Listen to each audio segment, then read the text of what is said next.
তোমাদের বলেছিলাম প্রতিদিনের এক একটা ছোট ছোট ব্লগ দেব। আচ্ছা চলো তাহলে শুরু করা যাক। দুপুরবেলা ছেলের জল গরম নিয়ে ছাদে যাব, আর এদিকে ডাক্তারবাবু বলেছিল ওকে সাবান মাখিয়ে ভালো করে স্নান করাতে।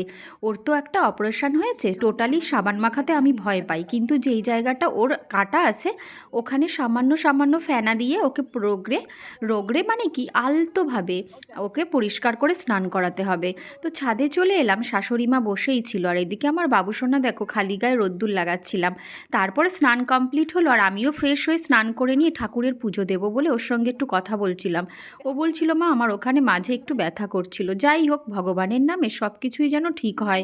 এদিকে আমি পুজো করার পরে একটু ফেস প্যাক করলাম, কারণ দীর্ঘ কয়েক মাস হয়ে গেছে নিজের প্রতি কোনো যত্নই নেই।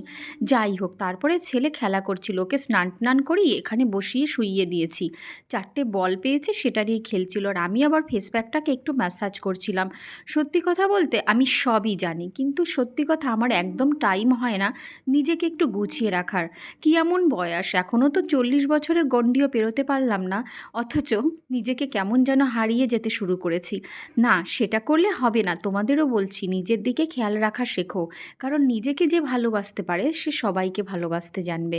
আর সবাই অনেকে ভাবে না যে নিজের কথা ভাবে না, এটা কিন্তু ঠিক নয়।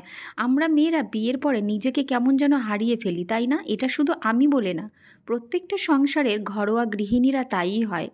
চলো, এদিকে আমার ছেলে আমাকে হাসাচ্ছিল, বলছে দেখো তো ক্যামেরা নিয়ে কত ঢং করছে। যাই হোক, আমি একটু স্যালাড খাচ্ছি, কারণ কি ওই যে বললাম নিজেকে নিয়ে একটু ভাবতে শুরু করেছি। কারণ কি ভিটামিনস আয়রন যতই খাই না কেন, কাঁচা সবজি খাওয়ার একটা মজাই আলাদা। আর সেটা যদি কেউ ধৈর্য ধরে খেতে পারে তাহলে তো কোনো কথাই নেই। কাঁচা সবজির মধ্যে বিভিন্ন কিছু পড়ে, সেটা হচ্ছে পাকা টমেটো, মটরশুঁটি, গাজর, আর বিভিন্ন ধরনের যেটা বিটরুট আছে ওটার জুস করা। সত্যি কথা বলতে অত টাইম মেনটেন করে আমার খাওয়া টাওয়া হয় না। আজকাল ভাবছি শীতের সবজিগুলো চলে গেলে তো আর পাবোই না, তাই জন্য একটু কিছুটা নিজের জন্য কেটে নিয়ে রেখে দিয়েছিলাম প্লেটে। তারপরে ক্যামেরাটার সামনে বসে একটু নাইস করে খাচ্ছিলাম। তো আমার এই ভিডিওটা তেমন একটা জুতের হলো না, তাই না? তোমরা কিন্তু তাও দেখো। কারণ কি আজকের থেকে বলেছিলাম ব্লগ ভিডিও দেব, টাইম কিভাবে যেন চলেই যায়। 4টে 4:30-র সময় লাঞ্চ করে সবে রেস্ট পাই। তো যাই হোক, পরের ভিডিও আসছে কিন্তু।